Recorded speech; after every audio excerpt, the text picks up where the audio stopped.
নমস্কার বন্ধুরা, আমি আজকে চিংড়ি মাছ দিয়ে কচু শাক বানিয়ে দেখাবো। তার জন্য দেখুন, কড়াইতে সামান্য জল আর নুন দিয়ে তার মধ্যে কেটে রাখা কচু শাকগুলো দিয়ে দিয়েছি, আর সাথে অ্যাড করে দিয়েছি বাদাম আর একটু বুট। কচু শাকগুলো সিদ্ধ হয়ে গেছে। এখন আমি একটা ছাঁকনিতে জল ঝরানোর জন্য কিছুক্ষণ রেখে দিব। এখন কচু শাকের জন্য নেওয়া চিংড়ি মাছগুলোকে আমি নুন হলুদ দিয়ে মেখে একটু ভেজে নিব। ফোড়নের জন্য গরম তেলে দিয়ে দিব শুকনো লঙ্কা, তেজপাতা, সাথে দিয়ে দিব 5 ফোড়ন, দিয়ে দিব সিদ্ধ করে রাখা কচু শাকগুলো, স্বাদ মতো নুন, ছিঁড়ে রাখা কাঁচা লঙ্কাগুলো সব দিয়ে ভালোভাবে মিক্স করে নেব। আর খুন্তি দিয়ে ভালো করে থেতো করে কচু শাকগুলোকে আমি মিলিয়ে নেব।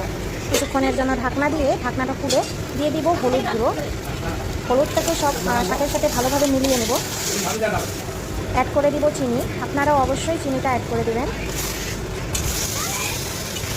অ্যাড করে দিব জিরের গুঁড়ো, দিয়ে দিব ভেজে রাখা চিংড়ি মাছগুলোকে। এখন এসব ভালোভাবে মিক্স করে নিব।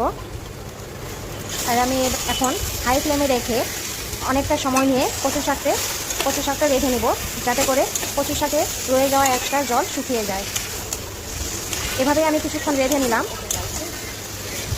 এখন আমি এটাকে অন্য একটা পাত্রে ঢেলে নেব। আমি অনেকটা সময় নিয়ে রেখেছি।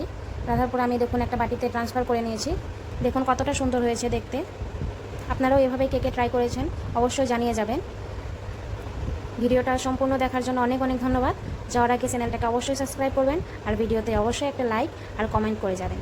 Thank you.